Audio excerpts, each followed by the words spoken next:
Hello guys, welcome to yet another video of Commerce with Baba. In previous lecture we are discussing about income from salary, in which we have completed till allowance part. Okay, तो हम लोगों ने कल के lectures में basic cash sheets देखे थे, कौन कौन से होते हैं। Basic salary, dearness allowance, bonus, commission, commission on sales, advance salary, arrear salary, leave encashment.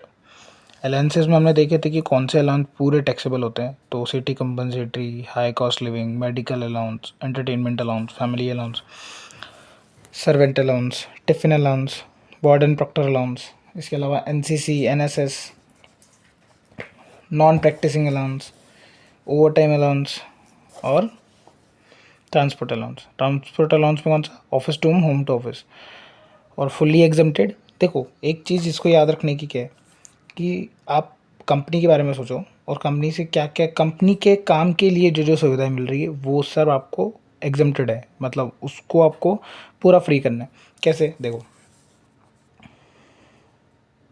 ये कन्वेंस अलाउंस काहे के लिए, कि हमको कंपनी के काम के लिए, ऑफिस वर्क, ऑफिस के काम से अगर आप कहीं बाहर आ जा रहे हो उसके लिए। ड्यूटी अलाउंस वो भी ऑफिस की नीड के लिए। यूनिफॉर्म अलाउंस वो भी ऑफिस के लिए, डेकोरम मेंटेन करने के लिए यूनिफॉर्म के लिए अलाउंस देते हैं वो लोग, राइट।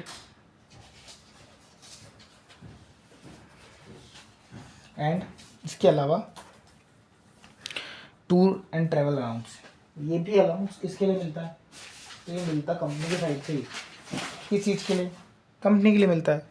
बिकॉज आप किसी भी टूर पे जा रहे हो तो वो कंपनी के ही किसी बिल्स को लेने या कंपनी कोई मीटिंग अटेंड करने जा रहे हो, राइट।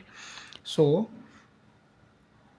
ये भी कंपनी से रिलेटेड है या ऑफिस से रिलेटेड है। हेल्पर अलाउंस, ऑफिस में हम काम कर रहे हो, आप बोल रहे हो कि सर बहुत सारा काम है, आज एक हेल्पर लगेगा, 2 दिन के लिए एक हेल्पर अपॉइंट कर दो, बिकॉज बहुत सारी फाइल्स रेडी करनी है, बहुत सारा काम है, तो उसके लिए हम लोग को क्या मिलता है, हेल्पर अलाउंस, राइट।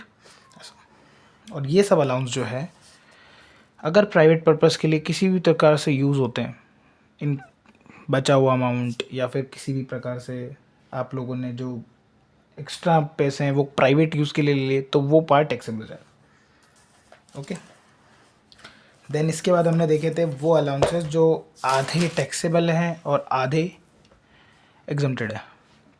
सबसे पहला एजुकेशन, मैक्सिमम 2 चिल्ड्रंस के लिए मिलता है 100 रुपीज़ पर मंथ पर चाइल्ड, ठीक है। जिसमें से हमने देखा भी एग्जाम्पल की कैसे ये सॉल्व होता है। हॉस्टल अलाउंस 2 चिल्ड्रंस के लिए मिलता है 300 रुपीज़ पर मंथ पर child. And tribal area allowance 200 per month, okay. फिर हमने HRA डिस्कस किया था, हाउस रेंट अलाउंस, जिसमें HRA हम लोगों ने एक क्ल्यू बनाया था हमको याद रखने के लिए कि इसमें सैलरी मतलब क्या होता है, basic salary, D under agreement और कमीशन ऑन सेल्स। बाकी actual allowance received, rent paid minus 10% of salary या 40% और 50% ऑफ सैलरी को, तीनों में से जो कम हो वो एग्जम्प्टेड। और 40-50% कब, 50% जब मेट्रो सिटीज़ का काम हो, मुंबई, चेन्नई, कोलकाता, ओके, ये मेट्रो सिटीज़ हमारे पास, और दिल्ली, 4। इन मेट्रो सिटीज़ का अगर क्वेश्चन है so 50% of salary, in case अगर इनका नहीं है other than that 40% of salary, okay. या so this much part we have discussed earlier. Now we are moving towards medical facility. मतलब अब अलाउंस पार्ट खत्म हो गया, अब यहाँ से हम फैसिलिटी देख रहे हैं,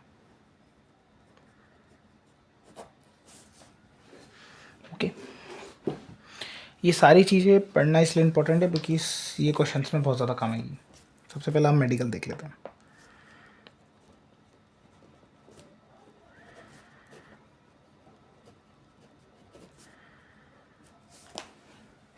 देखो, मेडिकल अलाउंस जो मिला था वो तो हमारा पूरा वो है, टैक्सेबल है। मेडिकल फैसिलिटी क्या होती है तो नाम सेम, मेडिकल के काम के लिए मिल रहा है, बट वहाँ पे आपको मेडिकल फैसिलिटी नहीं है, वहाँ पर आपको अलाउंस है, मतलब उस चीज़ के लिए कुछ अमाउंट आपको मिलेगा जो आपको पे करना होगा, जो कि टैक्सेबल होता है। यहाँ पे आपको वो सारी चीज़ें आपका कंपनी का ओनर पेड करेगा या आपकी कंपनी पे करेगी, आपको कुछ भी आपकी जेब से नहीं देना है बेसिकली, ठीक है। तो हम लोग इस बारे में डिस्कस कर लेते हैं जो भी होता है। मेडिकल फैसिलिटी में अगर मेडिकल फैसिलिटी एम्प्लॉय को मिल रही है हॉस्पिटल पे, किसके, एम्प्लॉयर के, तो वो पूरा एग्जम्प्टेड होता है, पहला पॉइंट। इफ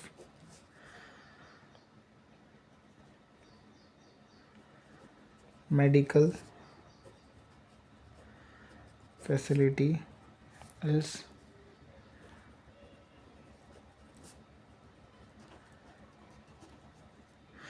एम्प्लॉय को अगर मिल रही है, किससे, फ्रॉम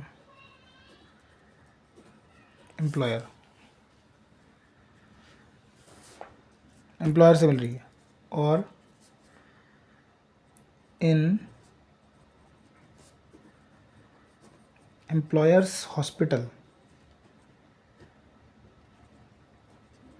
मतलब जो ओनर है कंपनी का, उसका खुद ही का हॉस्पिटल है, अगर वहाँ पर वो उसको फैसिलिटी मिल रही है, देन फुल्ली एग्जम्प्टेड। देखो, मेडिकल फैसिलिटी अगर एम्प्लॉय को एम्प्लॉयर से मिल रही है, जो हमारा मालिक है, जो हमारा बॉस है, उससे हमको अगर मेडिकल फैसिलिटी मिल रही है, और वो बोलता है मेडिकल फैसिलिटी के नाम के कि मेरा खुद का हॉस्पिटल है ना, ABC हॉस्पिटल है, ये मेरे नाम पे है, ये मेरा पर्सनल हॉस्पिटल है, ये इसका पूरा मालिक मैं हूँ, और यहीं पे आपको मेडिकल फैसिलिटी मैं दे रहा हूँ मेरे साइड से, देन जो अमाउंट वहाँ पर वो खर्चा हो रहा है, वहाँ पे जो भी पैसा एम्प्लॉयर दे रहा है, वो पूरा एग्जम्प्टेड होता है, उस पर कोई टैक्स नहीं लगेगा, बिकॉज वो उसका प्राइवेट मतलब उसी का खुद के हॉस्पिटल में ही वो सारी मेडिकल फैसिलिटी दे रहा है किसको, एम्प्लॉइज़ को, उसका वो फुल्ली एग्जम्प्टेड होता है। एक पॉइंट, अगर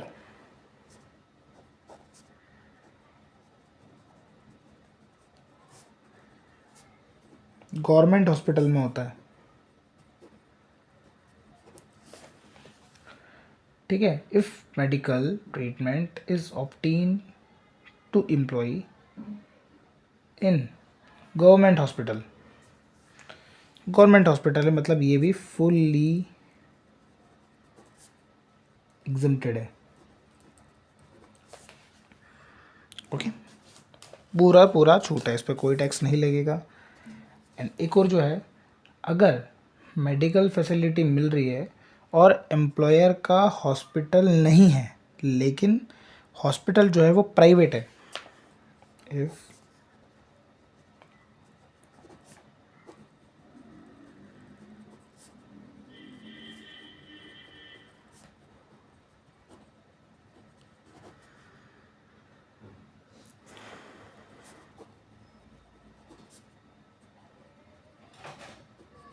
अगर प्राइवेट हॉस्पिटल में मेडिकल फैसिलिटी मिल रही है तो वो फुल्ली टैक्सेबल होती है, ओके।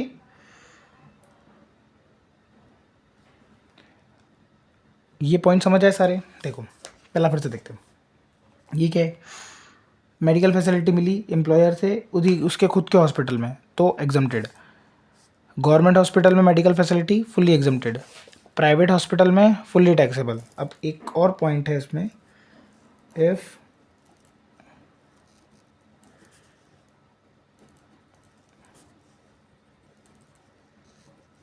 अनदर कंट्री और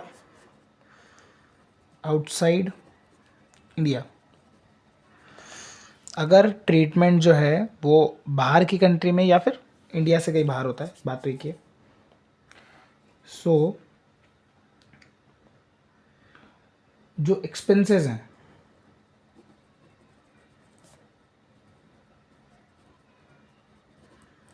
expenses incurred on patient and one attendant,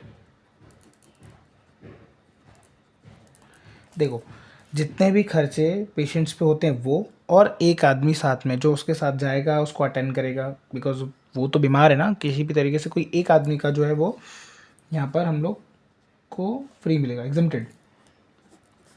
कितना, पेशेंट का खर्चा और एक अटेंडेंट का खर्चा उसके साथ में इज एग्जम्प्टेड, ठीक है, other than that would be taxable. Is that clear? I thought it must be clear because मैंने काफ़ी एफर्ट लगा समझाया, ओके। सेकेंड, तो फैसिलिटी में पहली फैसिलिटी हमने पढ़ी है मेडिकल फैसिलिटी। सेकेंड हम देखते हैं सर्वेंट। अब आप बोलोगे कि सर्वेंट तो पहले भी देखा हमने अलाउंस में। एक बात याद रखो, इसमें कन्फ्यूज़न थोड़ा सा होता है अलाउंस में और फैसिलिटी में। फैसिलिटी वो है जिसमें हमको पैसे देने नहीं पड़ते हैं। आपके मालिक ने बोला कि इस घर में रहो, आपका घर है या फिर आप जैसे अपने खुद के घर में रहते हो, और आपने बोला कि मेरे को अलाउंस चाहिए सर्वेंट के लिए। सो आपके ओनर ने बोला कि एक काम करो, I am not giving you allowance, take the facility from my side. That means कि मैं तुमको पैसे नहीं दे रहा हूँ, मैं आदमी ही भेज देता हूँ मेरे साइड से कि वो आपके घर पे आएगा, वो काम करेगा और आपसे सैलरी भी नहीं मांगेगा, वो सब मैं देख लूँगा मेरी कंपनी साइड से। आपको सिर्फ उससे जो काम लगे करवा लेना, वो आएगा, पूरा काम करेगा और उसकी मंथली सैलरी मैं अपने साइड से पे करूँगा, आपको उसकी टेंशन लेने की ज़रूरत नहीं है। ठीक है, तो ये सब चीज़ें फैसिलिटी होती है। बट इन केस अगर वो बोल रहा है कि मैं आपको 100 रुपये पर मंथ दे देता हूँ अलाउंस सर्वेंट के लिए, तो क्या करोगे आप? आपके पास अगर सर्वेंट आ रहा है और वो कह रहा है कि मैं पर महीने आपको 400 रुपये लूँगा और ओनर बोल रहा है कि मैं आपको अलाउंस के नाम पे 100 रुपये दूंगा, मतलब 300 रुपये तो आपकी जेब से जाएंगे ना अलग से। ये पॉइंट आउट होता है। इफ़ इन केस अगर वो अलाउंस के लिए पैसे भी दे रहा है पूरे पूरे, तो भी अगर अब वो पैसे आपकी जेब से जा रहे हैं कि पहले आपको अलाउंस मिला फिर आपने पे करा, या अधिकतर क्या होता है बहुत सारे लोग देखना बिल्स लेते हैं हर चीज़ के, पेट्रोल भराएंगे तो बिल चाहिए, कहीं खाएंगे रेस्टोरेंट में तो बिल चाहिए, वो बिल्स वो लोग अपने कंपनी में लगाते हैं, देन वो रिम्बर्स होता है। That's also a facility.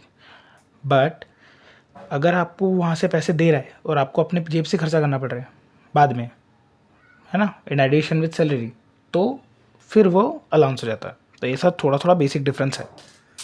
मैंने इतने सारे पॉइंट्स बोल दिए कि इसको डायरेक्टली बेसिक डिफरेंस में भी लिख सकते हैं हम लोग। Okay okay then leave. हम लोग सर्वेंट अलाउंस की बात करते हैं। सर्वेंट्स में कौन कौन हो सकता है? वॉचमैन, आपके हाउस के लिए वॉचमैन की फैसिलिटी दे रहे हैं। कुक, खाना बनाने वाला। Gardener, sweeper, etcetera. Okay,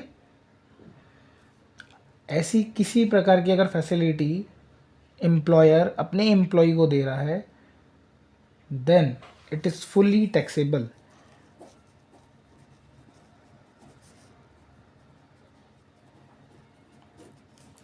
got it? तो सर्वेंट फैसिलिटी फुली टैक्सेबल।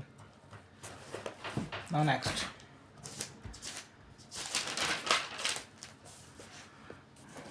हम देखते हैं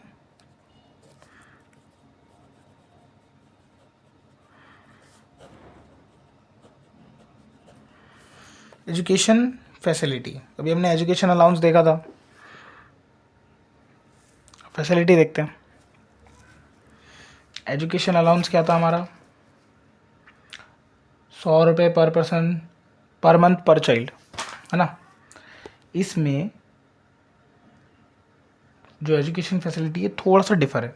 कैसे हम देखते हैं, अगर एजुकेशन फैसिलिटी मिल रही है, ठीक है, फ्री एजुकेशन मिल रहा है मतलब एम्प्लॉयर के साइड से एम्प्लॉय के बच्चों को, तो वो एक पॉइंट तक क्या रहता है? एग्जम्प्टेड। 1000 रुपीज़ पर मंथ पर child.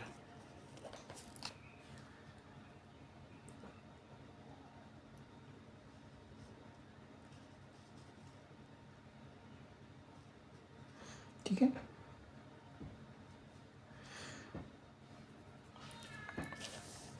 But only for employees own child, और इसमें लिमिट नहीं है। जैसे एजुकेशन जो अलाउंस है उसमें हमारे पास लिमिट है, कौन सी? 2 बच्चे होना चाहिए सर, सिर्फ 2 बच्चों तक के लिए ही आपको अलाउंस में फ्री मिलेगा 100 रुपये पर child. But in case of education facility, because education facility में आपको कोई भी पैसा नहीं लग रहा है, बिल्कुल भी नहीं लग रहा है, क्योंकि आपने बोला कि सर मेरे बच्चे हो गए, मतलब उनको एजुकेशन चाहिए और उसके लिए मेरे को अलाउंस चाहिए था कंपनी से, तो उसने बोला रहने दो, एक काम करो आप एडमिशन करा दो और जो भी चीज़ें मुझे बता देना, आपके जो बच्चे हैं उनकी पूरी फीस यहाँ से पेड हो जाएगी, उनकी साइड से पेड हो जाएगी। इन केस आपको मतलब फ्री एजुकेशन मिल रहा है, किसके साइड से? कंपनी की साइड से आपके बच्चों को। वो कितने भी बच्चे को हो सकता है, 2 3 4, बट 1000 रुपीज़ पर मंथ पर चाइल्ड मिलेगा, इतना एग्जम्प्टेड है। ओके, मतलब इस यहाँ तक एग्जम्प्टेड है।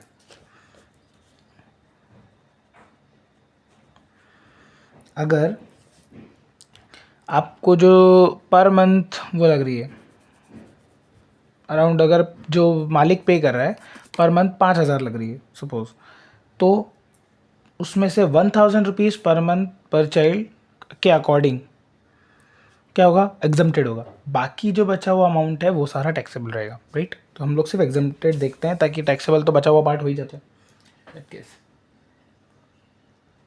it is fully taxable, but if the children of employee are getting free education in school maintained by employer, then ठीक है। देखो, वैसे एजुकेशन फैसिलिटी पूरी टैक्सेबल है ना,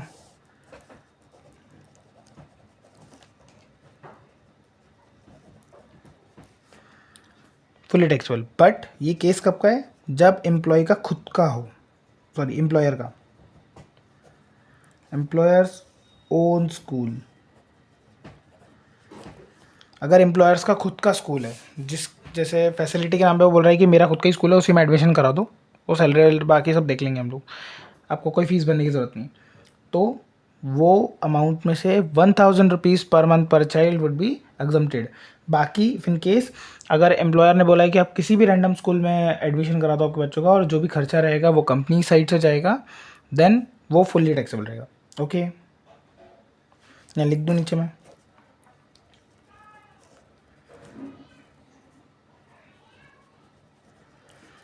another school and fee paid by employer. Got it? Next, अब हम आते हैं कार फैसिलिटी।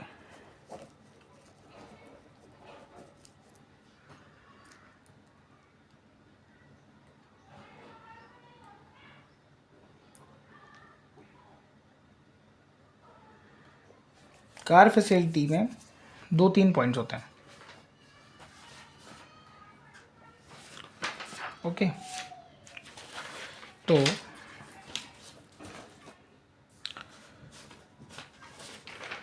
अगर जो मोटर कार फैसिलिटी है वो प्राइवेट पर्पस के लिए दी जा रही है,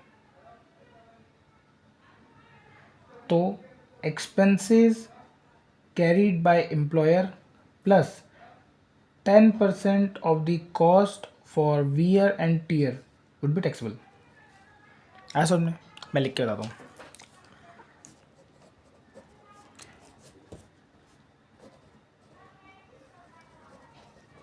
प्राइवेट पर्पस, तो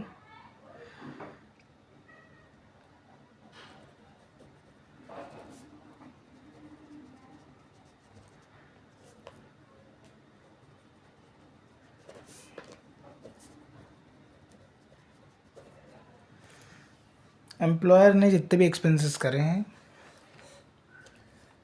plus 10% of cost of wear and tear, it basically means depreciation. ठीक है, 10% तक का डिप्रिसिएशन। अगर कार प्राइवेट पर्पस के लिए दिए है तो, बट अगर जो कार है वो सिर्फ ऑफिस यूज़ के लिए दे रहे हैं, तो फैसिलिटी की वैल्यू निल है। मतलब उसमें आपको तो पता ही नहीं है ना कि कार कितनी चली, आपको सिर्फ कार में बैठना है, कार में पेट्रोल फुल है पहले से, जितने भी काम है कंपनीज के वो करना है, अंदर नाउ सॉल्व। वैसे भी वो एग्जम्प्टेड होता है, तो उसको हम लोग यहाँ मेंशन नहीं करते। बट सबसे ज़्यादा आपको पॉइंट जो क्वेश्चन में मिलेगा वो है पार्शली प्राइवेट और partially official use of car अगर आपको कार जो मिली है वो 2 यूज़ मिली है कि प्राइवेट भी यूज़ कर लो और ऑफिशियली भी उसी को यूज़ कर लेना। सो इसके लिए हम छोटी सी टेबल बनाते हैं।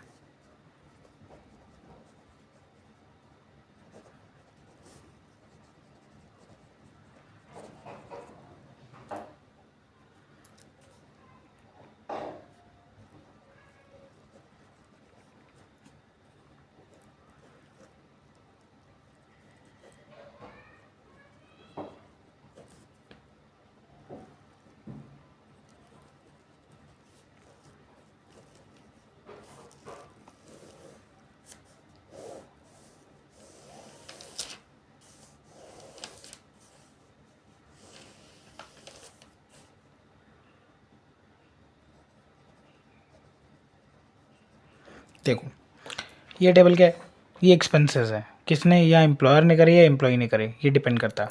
अब ये है छोटी कार,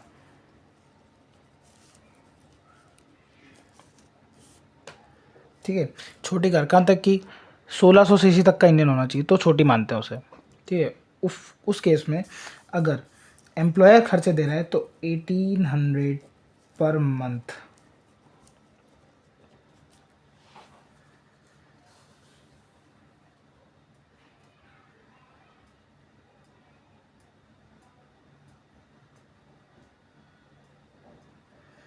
इतना रुपये पर मंथ टैक्सेबल जाता है, ठीक है। ये हम लोग टैक्सेबल बना रहे हैं, टैक्सेबल की लिस्ट है 1800 रुपये पर मंथ। बट एम्प्लॉय अगर खर्चे कर रहा है तो 600 रुपीज़ पर मंथ, इतना पार्ट टैक्सेबल होगा। बाकी अगर एक्स्ट्रा हो तो फिर उसको एग्जाम्प्ट कर देंगे।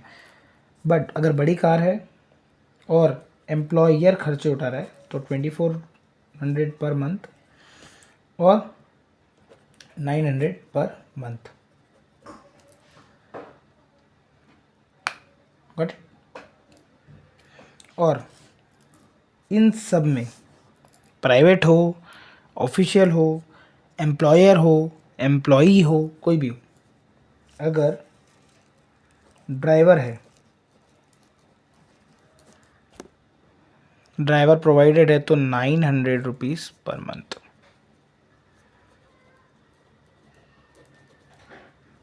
ये स्पेशल है। इन सब में अगर ड्राइवर कहीं भी दिख रहा है कि वहाँ बोल रखा है कि driver facility is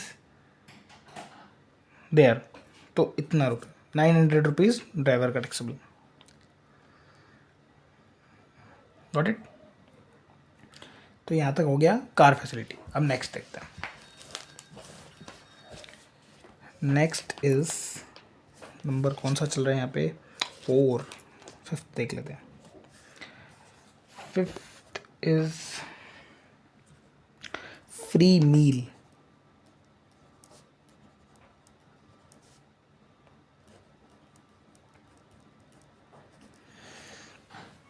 free meal facility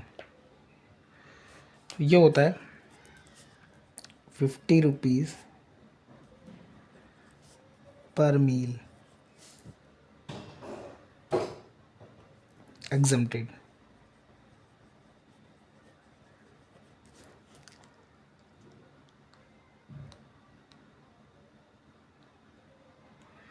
ठीक है। अब जैसे एम्प्लॉई है, उसने बोला कि 80 रुपीज़ मेरे एक्सपेंसेस हैं पर मील। दे कौन रहा है, एम्प्लॉयर दे रहा है।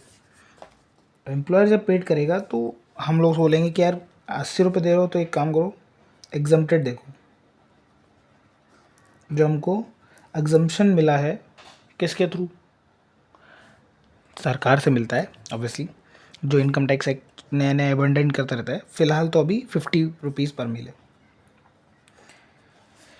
50 रुपये तक तो आपको एग्जम्प्टेड है, मतलब आपको अब टैक्सेबल जो पार्ट है वो सिर्फ 30 रुपये तक का देना है पर मील, ओके। इतना इतना एक्चुअल है जितना वो पेड कर रहा है।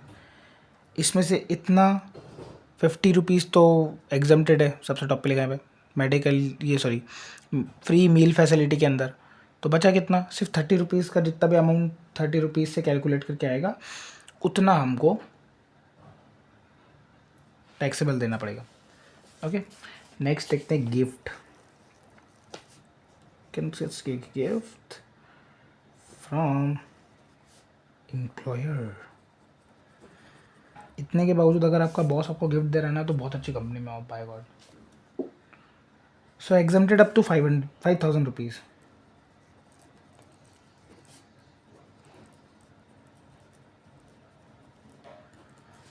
Exempted up to ₹5,000।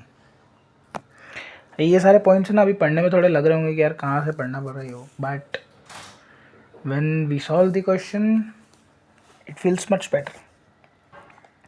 7th,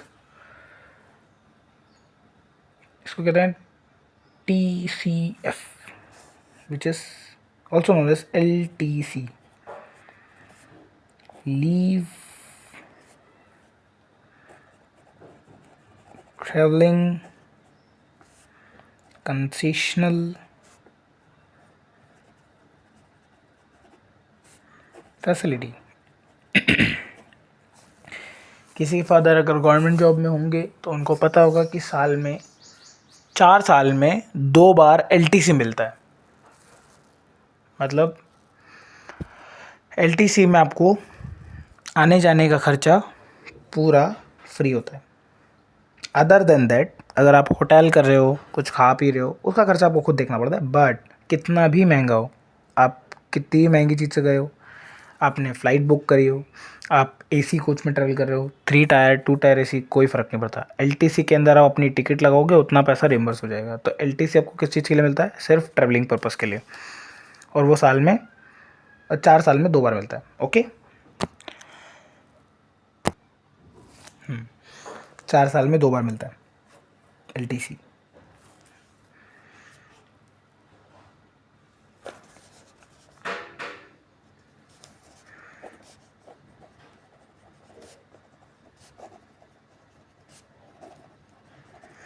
अच्छा, दिस ऑल पार्ट जो हम लोग डिस्कस कर रहे हैं अभी, ये सिर्फ हमारे क्वेश्चन से नहीं, हमारे थ्योरी पार्ट से भी काफ़ी ज़्यादा रिलेवेंट है। सिर्फ ध्यान से देखना, कुछ नहीं आए तो इसी को थ्योरी बना के हम लिख सकते हैं एग्ज़ाम में, पूरे नंबर मिल रहे हैं।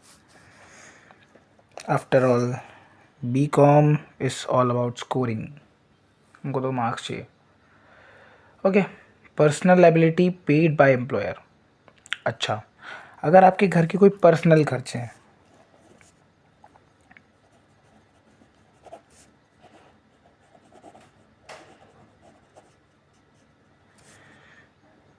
जो कि एम्प्लॉयर पेड कर रहा है, क्या क्या हो सकते हैं, इलेक्ट्रिक बिल,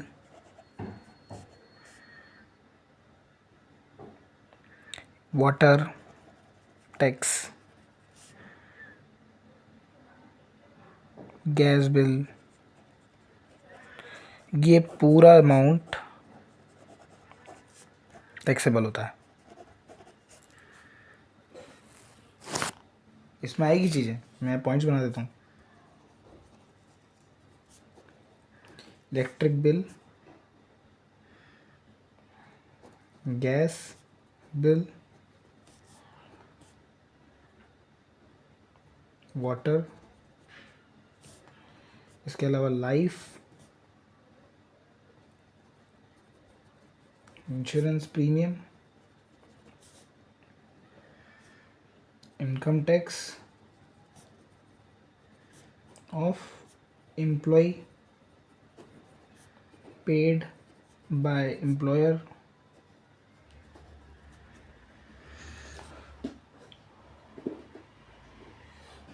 और employees personal club bill etcetera.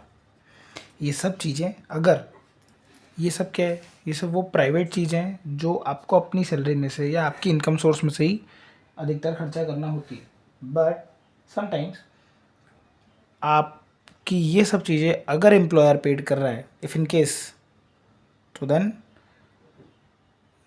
ये सब आपके लिए फुल्ली टैक्सेबल रहेगा for the according question. Employer जब भी पेड करेगा ये बिल्स तो सरकार बोलेगी ये तो हमारे इसमें नहीं है, ये तो आपको टैक्सेबल ही रहेगा, इसको हम आपको कोई भी एग्जाम्पशन नहीं देंगे इस चीज़ के लिए, क्योंकि ये आप पर्सनल रूप से कर रहे हो और सामने वाले के भी खर्चे वो पर्सनल है। इतने में तो सारी चीज़ें में एग्जाम्पशन नहीं देंगे सरकार, वैसे भी वो सरकार है, इतने एग्जाम्पशन दे रहे हो बड़ी बात है। सेम एज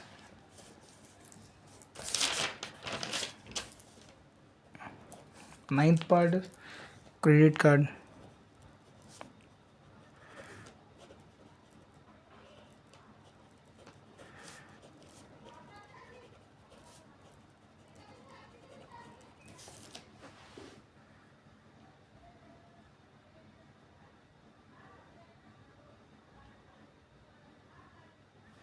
ठीक है, अब now we are taking new facility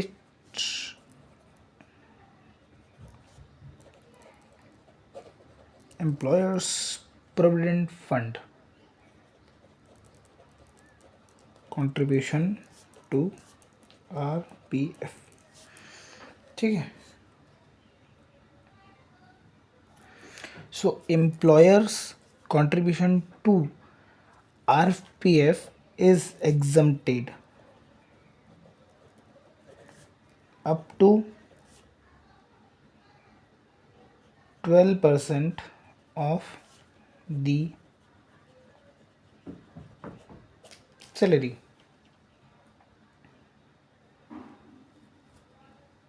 okay, 12% of salary इतना एग्जम्प्टेड है। अब हम लोग एग्जांपल देखते हैं, अगर एम्प्लॉयर जो है वो प्रोविडेंट फंड में 15% का दे रहा है, ठीक है, 15% तक डाल रहा है वो सैलरी का, तो उसमें से पहले हम लोग क्या लेंगे, जो भी अमाउंट है उसका मतलब सैलरी का 15% का अमाउंट लिख दिया। अगर एक इमेजिनरी अमाउंट लेते हैं, वो आया 15 लाख रुपए और एग्जम्प्टेड लिमिट क्या है 12 लाख, 12 लाख नहीं सॉरी 12%, तो हम उसी अमाउंट का 12% निकालेंगे किसका, सैलरी का, और सैलरी का 12% हम वहाँ पर एग्जम्प्टेड कर देंगे और रेस्ट जो अमाउंट बचाएगा उसको हम टैक्सेबल कर देंगे, राइट। अभी क्वेश्चंस करेंगे उसमें बहुत बार पॉइंट आता है ये वाला, और ये इंपॉर्टेंट भी है, ठीक है।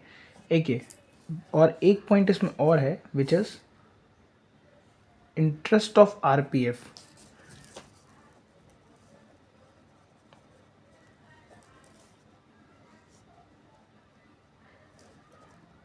Interest of RPF exempted up to 9.5% of salary।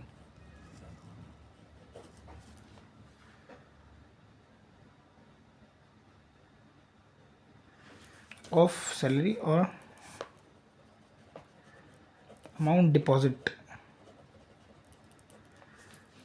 ठीक है, 9.5% ऑफ अमाउंट डिपॉजिट। और हियर सैलरीज फिर से वही है, RPF, 3 वर्ड्स हैं, मतलब 3 चीज़ें मिला के बोनस बेसिक, सॉरी बोनस नहीं, बेसिक सैलरी प्लस DA कौन सा वाला, अंडर एग्रीमेंट वाला, और कमीशन ऑन सेल। ओके, ये 3 चीज़ें मिला के basic salary, DA under agreement और कमीशन ऑन सेल, ये तीनों मिला के यहाँ पर सैलरी को मतलब होता है। नेक्स्ट चलते हैं हॉलीडे होम फैसिलिटी। ये तो मैं लिख नहीं रहा, अगर आपको घर जाने के लिए कोई पैसा दे रहा है अलग से तो वो फुली टैक्सेबल ही होगा, वो भी उसी के अंदर आता है पर्सनल लाइबिलिटीज़ में। और कुछ जो है वो है टैक्स फ्री फैसिलिटीज़, जिसकी हम लिस्ट बना लेते हैं।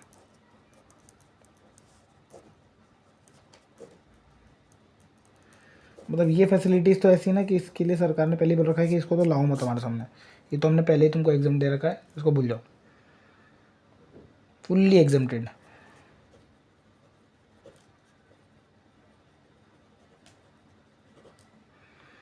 Number 1 is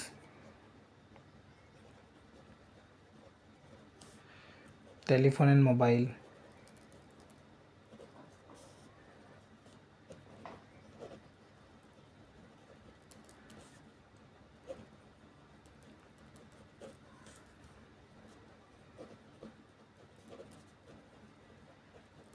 health club, sports and health club,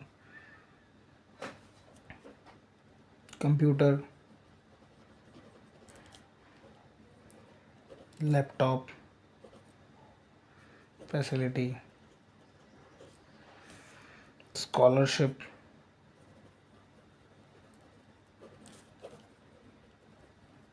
facility, entertainment,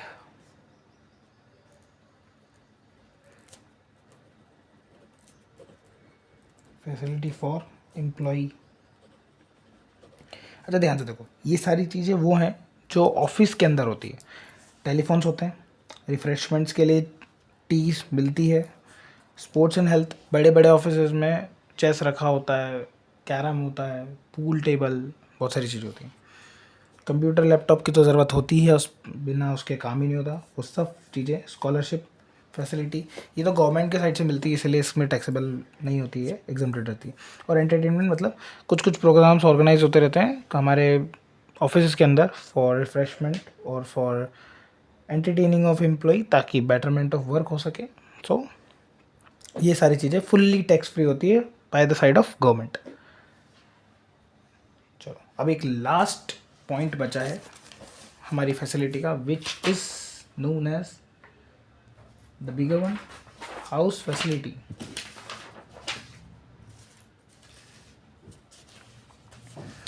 ये सबसे ज़्यादा इम्पोर्टेंट है क्योंकि यहाँ हम लोग भूल जाते हैं।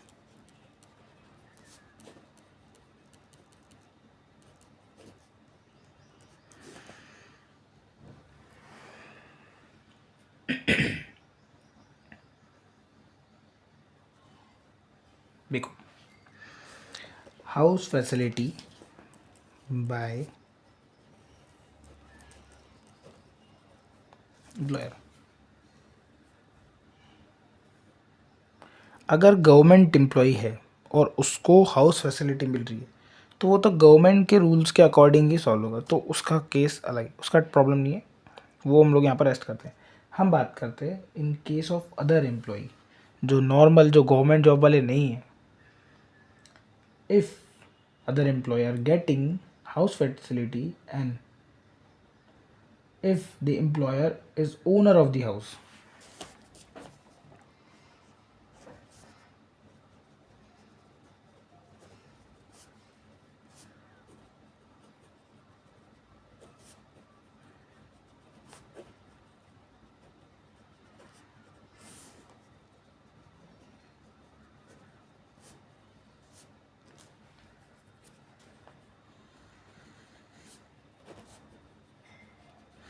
एम्प्लॉयर ने बोला मेरा घर है उसमें रहो, मैं पैसे नहीं लूँगा, बिल्स मैं पे कर दूँगा, हाउस फैसिलिटी मैं अपने खुद के घर में दे रहा हूँ आपको, मेरे पास एक प्रॉपर्टी है अपने ऑफिस से 10 किलोमीटर दूर, वहाँ जाओ, वहाँ रहो, मेरा ही घर है, उसको रेंट पे वैसे भी देना था, बट अब मेरी आप एम्प्लॉय हो तो मैं आपसे पैसे नहीं लूँगा, आपसे वहाँ रहो, बाकी मेंटेनेंस में चेक कर लूँगा।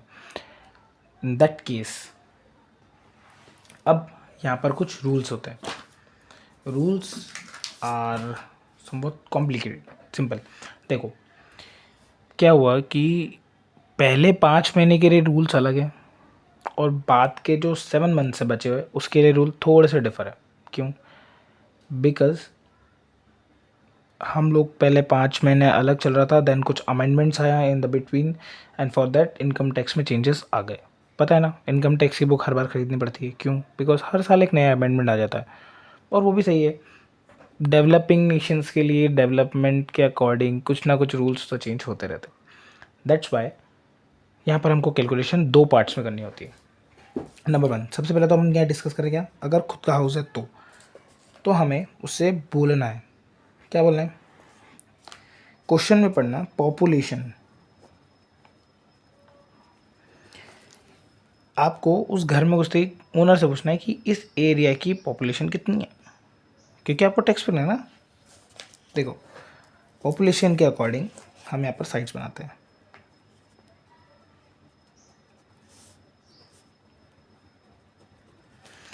पहले 5 महीने का जो कैलकुलेशन है वो यहाँ होगा 5 मंथ्स 7 मंथ्स।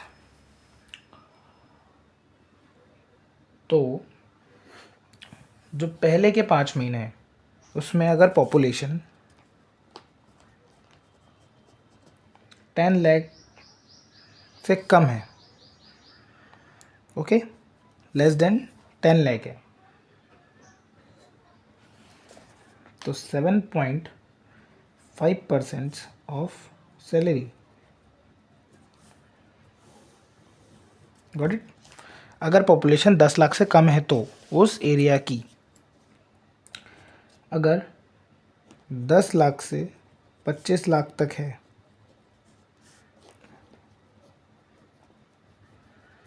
पॉपुलेशन तो 10% ऑफ सैलरी।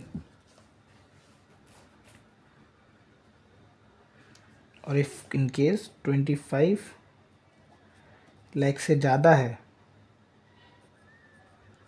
तो 15% ऑफ सैलरी। आपको इनको ऐड करना है क्योंकि हम लोग को तो 12 महीने का ही निकालना है, लेकिन कैलकुलेटिव पार्ट के अकॉर्डिंग हमको पहले 5 महीने का कैलकुलेट करना है। इन तीनों को देख कर कि हमारा पॉपुलेशन कितनी लिखी है, 10 लाख लिखी है तो 7.5% लगाओ, और बचे हुए 7 महीने के लिए अलग होगा, और फिर उन दोनों को ऐड करके हम बाहर लिख देंगे लाइक 7 मंथ्स। अब जो 7 मंथ्स के लिए जो नए अमेंडमेंट रूल्स आए उसके अकॉर्डिंग पॉपुलेशन जो है उन्होंने फर्स्ट पॉपुलेशन रखी है 15 लाख। अगर 15 लाख से कम पॉपुलेशन है तो आपको पे करना फिर 5% ऑफ सैलरी। ठीक है। अगर 15 लाख से लेकर 40 लाख तक है पॉपुलेशन तो आपको पे करना है 7.5% ऑफ सैलरी। ये कैलकुलेटिव पार्ट है पूरा। ये हाउस फैसिलिटी है थोड़ा सा डिस्टर्बिंग, बट या इतना भी ज़्यादा नहीं है। और 25 सॉरी अगर मोर देन 40 लैक्स है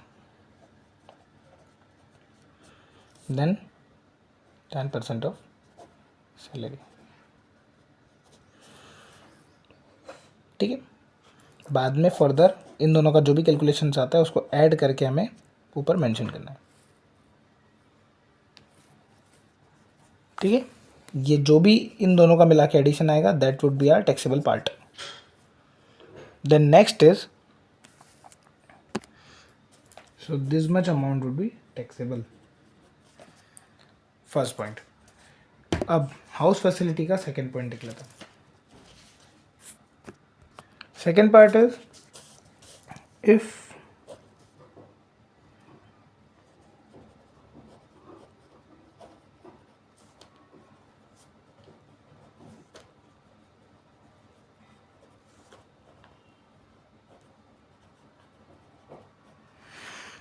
ओनर ने हाउस फैसिलिटी के नाम पे आपको रेंट का पैसा रिटर्न करा है, मतलब जो भी रेंट है वो एम्प्लॉयर देगा, तो उसमें से हम लोग कैसे कैलकुलेट करेंगे taxable part.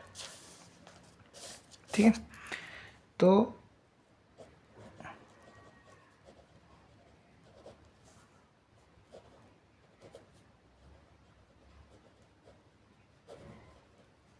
Rent paid by employer या 15% ऑफ सैलरी और एंड 10% ऑफ सैलरी।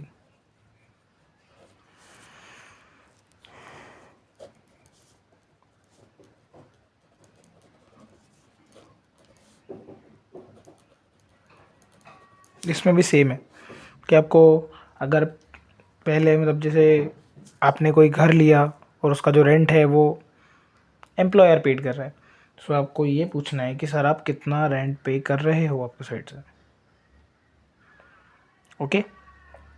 जितना भी रेंट पेड कर रहे होंगे वो एक्चुअल रेंट यहाँ पे। इसके बाद आपको ये देखना है कि सैलरी का कितना परसेंट जा रहा है। कैसे जाएगा, तो आपने बोला कि अब सैलरी जो है टोटल जितनी भी है क्या इसमें सैलरी अलग है, मैं बताऊँगा कैसे।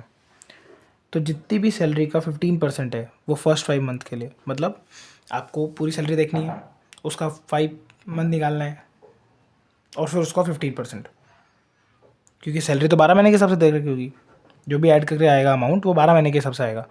12 महीने के हिसाब से अगर अमाउंट आता है तो उसको पहले आपको डिवाइडेड बाई 12 इंटू 5 करना है, बिकॉज 5 महीने में वो अमाउंट कितना रहेगा वो, और 7 महीने में कितना रहेगा वो, दोनों अमाउंट्स आ गए। उसका 15 और 10% निकाल के ऐड करना है, वो जो भी अमाउंट आएगा उसको हम यहाँ मेंशन करेंगे। और यहाँ पर है whichever is less would B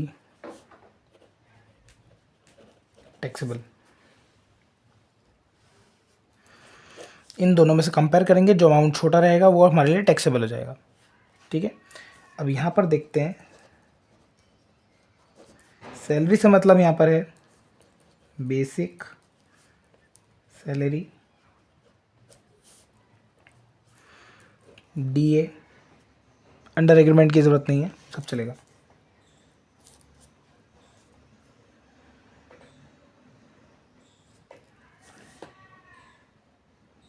DA under agreement if possible. देखो मोस्टली क्या होता है, जो भी क्वेश्चंस के केसेस है ना उसमें डीए अंडर एग्रीमेंट ही मांगते हैं। क्यों? उसका रीज़न है बिकॉज उससे क्या होता है कि वो आपके क्वेश्चन के मतलब जो रियलिटी होती है, क्वेश्चंस तो हमको सॉल्व करना है, बट जो एक रियल लाइफ में जो सिनेरियो है उसके अकॉर्डिंग अंडर एग्रीमेंट वाला पॉइंट जो है वो एक बोल सकते हैं लिखित होता है, मतलब वो मेंशन्ड होता है आपकी सैलरी में कि इतना तो मिल रहा है, बाकी अदर देन दैट वो नॉट पॉसिबल। इसलिए वैसे जो हम लोग अभी हाउस फैसिलिटी देख रहे हैं उसमें 5 चीज़ें होती हैं और डी अंडर एग्रीमेंट ज़्यादा मोनली होता है, इसलिए हम लोग अंडर एग्रीमेंट को मेंशन करते हैं। D under agreement, bonus, commission and taxable allowances अगर कोई मिल रहे हो तो इन पांचों को मिला के सैलरी बनती है। किस में?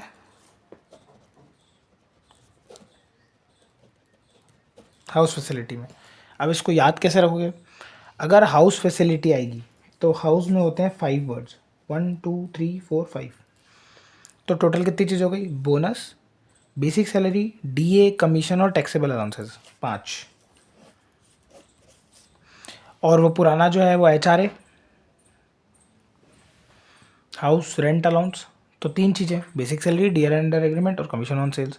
ऐसे ही आरपीएफ, आरपीएफ में भी सैलरी का काम पड़ता है, तो कितना? Basic salary, D under agreement और commission on sales. But house facility में क्योंकि 5 वर्ड्स हैं तो आपको 5 चीज़ें ऐड करनी है, ये सिर्फ याद रखने का तरीका है ना। तो इस हिसाब से यहाँ पर कैलकुलेशंस होके आपको आंसर फाइंड आउट करना पड़ेगा। बाकी when we solve the question your thoughts will be cleared. Okay, so this much is enough for the video. Stay tuned for next video. In next video we will solve some questions according to the part of the examinations. कुछ बड़े questions लेके आऊँगा मैं जिससे exam में directly point of view और जिसमें ये सारी चीज़ें भी कवर हो रही हो। Okay, thank you so much guys for watching this video. Stay tuned, bye.